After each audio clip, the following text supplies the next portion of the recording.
Hello everyone, my name is Oriana Robesa and today's topic is Conversational English is inadequate to become a global professional. In a globalized economy and a very competitive job marketplace, you need to work hard towards developing your professional competencies. English has become the standard language for business worldwide. So, are you prepared for your next position? What if you end up working for a multinational company and you're expected to lead teams of English-speaking professionals? Is your English proficiency going to be enough?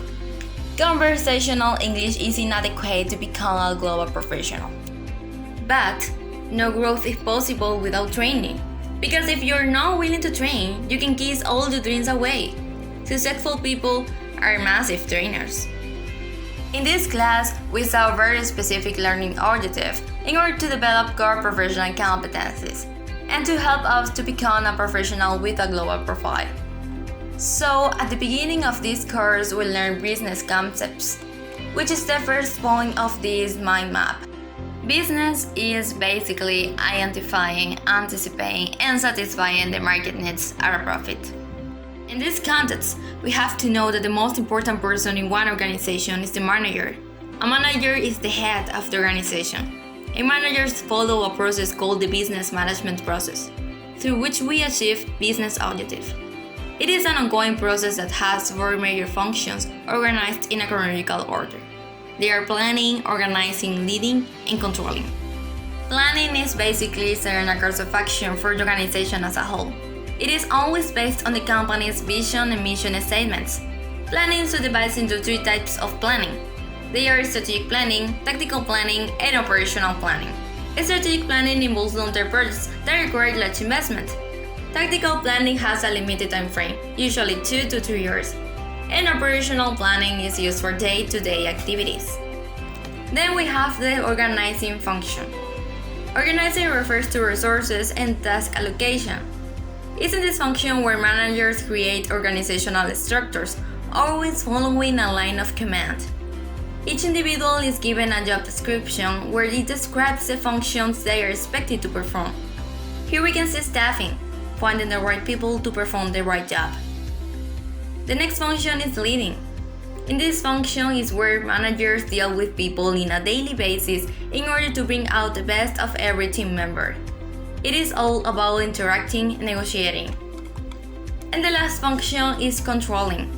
In controlling, we evaluate the business management process in order to take corrective action.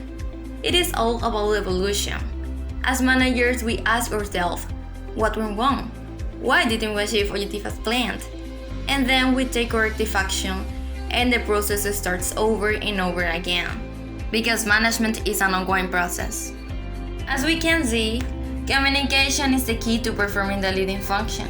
Inspiring others, confronting wrongdoing, building a shared vision are some examples of this function. People say that is here where the magic happens. Because managers are in the business of people. Managers only achieve objectives through the work of others. So it is connected with the next point, communication. Communication is a process in which individuals interact through symbols in order to create and interpret meanings. We have informational view of communication and constitutive view of communication. Informational view is basic information sharing. It includes emails, memos, small talk, phone calls, etc. And it is used for day-to-day activities. Constitutive view of communication is complex information sharing, used for higher purposes. Managers engage in complex tasks such as negotiating, persuading others, introducing new business models, engaging team members, or confronting wrongdoing.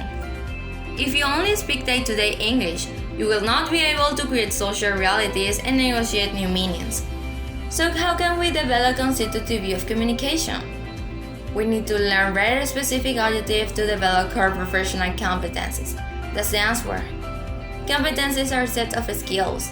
They are a combination of knowledge, cognitive skills, behaviors, beliefs, communication skills.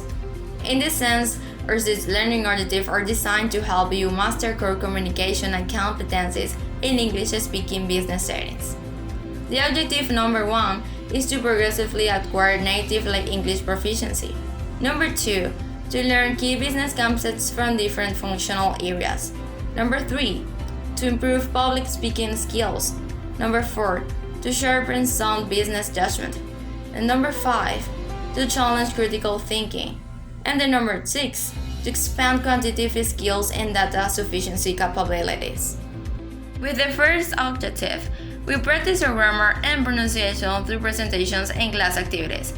Then we learn key business concepts like business management process, marketing mix, and communication. We improve public speaking skills through presentations too, and we also expand quantitative skills and data sufficiency capabilities, making videos, essays, and PowerPoint slides in order to support our arguments. Then we sharpen sound business judgment and we develop critical thinking through the case method. The case method is a participatory discussion-based way of learning where students gain skills in critical thinking, communication, and group dynamics. It describes the challenges and existing business models in order to illustrate key business concepts. Through the case method, we studied the Aldi's case. Aldi is one of the world's leading grocery retailers with more than 7,000 stores across 70 countries. The company originates from Germany, which was founded in 1913 as one of the first retailers to offer self-service. Aldi is different because of its business model. It is known for offering quality products for low prices, which is what most people want out of a grocery store. In fact, its value message is, why pay more if it tastes the same? In terms of Aldi's core competencies, we have to know that Aldi is not a producer. The company enters production agreements with producers to supply its products under specifications. Aldi is able to enforce purchasing powers on producers because it purchases large quantities. As a company, Aldi's core competency is creating efficiencies at every level of the supply chain. In reference to cost leadership, Aldi's stocks are limited number of goods, and stocks are based on consumers' needs and demands. They are focused on their own brand in order to remain independent. Furthermore, they use minimal marketing, so they don't have a separate marketing department. The company has a very limited headcount. Also, its local and international purchasing teams are composed of experts in each area. These skilled negotiators are key to the success of this business model. The management of this company has developed the ability of identifying potential cost reduction initiatives throughout the supply chain in order to deliver the best quality products at the lowest possible prices. In my opinion, here are the top 3 ways in which Aldi creates efficiencies. The most important one is that Aldi has its own brand. In fact, 90% of the products that they sell are Aldi exclusive brands. Aside from all that, carrying their own brand saves them money. They're not paying a separate company for the brand name premium. Along the same lines, they also handle a lot of their own distribution, which is another way they maximize efficiency and save money. Secondly, they have small locations, so the rent is cheaper than big stores like Walmart. In this sense, they save money and they can open more stores and expand to reach more potential consumers. Furthermore, in another cost-saving effort, these locations are made pretty sturdy. As they put it, top quality construction, which means lower maintenance cost and lower cost overall. Finally, the use of just-in-time inventory is a great way to save money, because they order things when they need it. That way, fewer things spoil in their possession, and they don't have to pay all the costs associated with warehousing them. That goes back to the advantages of the smaller location.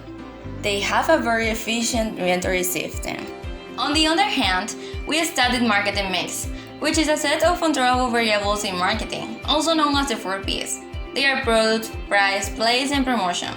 Products is about size, quality, and feature. Price refers to how much to charge consumers.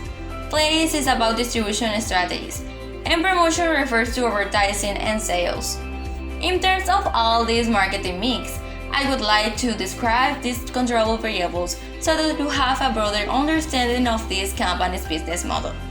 In product, Aldi focuses on selling supermarket products such as groceries and essentials. As we said, Aldi has its own brand, and Aldi's approach is one that promotes quality and value above all else.